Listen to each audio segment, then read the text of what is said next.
कहते हैं कि गोरखा जब हथियार उठा लेता है तो दुश्मन बिना युद्ध किए ही उसके आगे नतमस्तक हो जाता है। तभी तो कभी भारत के सेना अध्यक्ष रहे सैम मानेकशॉ ने कहा था, यदि कोई व्यक्ति कहता है कि उसे मरने से डर नहीं लगता तो या तो वह झूठा है या गोरखा है। ये एक ऐसी रेजिमेंट है जिसकी बहादुरी को पूरा विश्व मानता है। गोरखा रेजिमेंट बलिदान का दूसरा नाम है।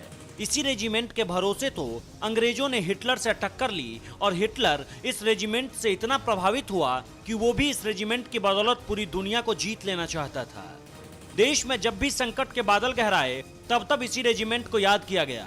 अपनी मिट्टी के लिए पलक झपकते ही जान कुर्बान करने को तैयार, हाथ में खुखरी हो तो ये मौत को भी सबक सिखाने का मादा रखते हैं।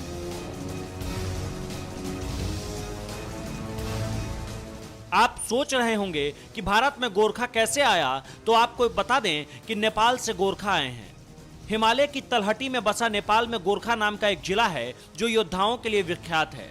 गोरखा किसी एक जाति के योद्धा नहीं, बल्कि उन्हें पहाड़ों में रहने वाले सुनवार, गुरुंग, राय, मागर और लिंबू जातियों से भर्ती किया जाता है।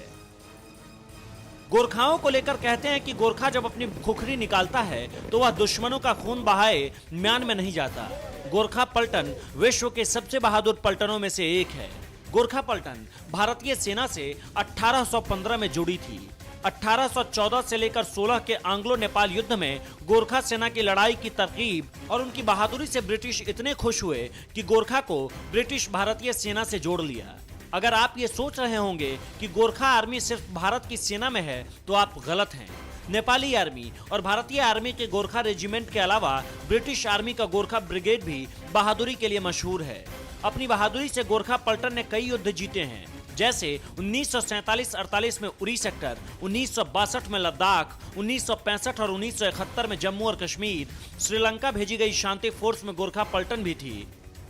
गोरखा पलटन के लिए ऑफिसर्स को गोरखा भाषा सीखनी पड़ती है। ब्रिटिश या भारतीय ऑफिसर्स के लिए जरूरी है ताकि वह अपनी सेना के सैनिकों से उनकी ही भाषा में बात कर सके। गोरखा पलटन के नियमों के अनुसार दशहरा पर भैंसे की बलि देने का रिवाज है और यूनिट के सबसे जवान सैनिक को यह अवसर मिलता है। इससे पहले देश के आर्मी चीफ रहे दलबीर सिंह सुहाग भी गोरखा राइफल से ही थे। महाराजा रणजीत सिंह ने भी इन्हें अपनी सेना में स्थान दिया था। गोरखा रेजिमेंट को बहादुरी और अदम्य साहस की वजह से इंडियन आर्मी लड़ाकू नस्ल मानती है। इस वजह से गोरखा रेजिमेंट को कई सुविधाएं भी दी जाती है। भारत के लिए भी गोरखा जवानों ने पाकिस्तान और चीन के खिलाफ हुई सभी लड़ाइयों में शत्रु के सामने अपनी बहादुरी का लोहा मनवाया था। गोरखा रेजिमेंट को इन युद्धों में अनेक पदकों और सम्मानों से अलंकृत किया गया, जिनमें महावीर चक्र और परमवीर चक्र भी शामिल है।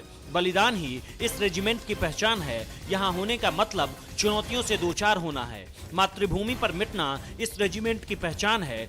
धन्य है यह रेजिमेंट जो हमारे देश की रक्षा के लिए सदैव तत्पर रहती है।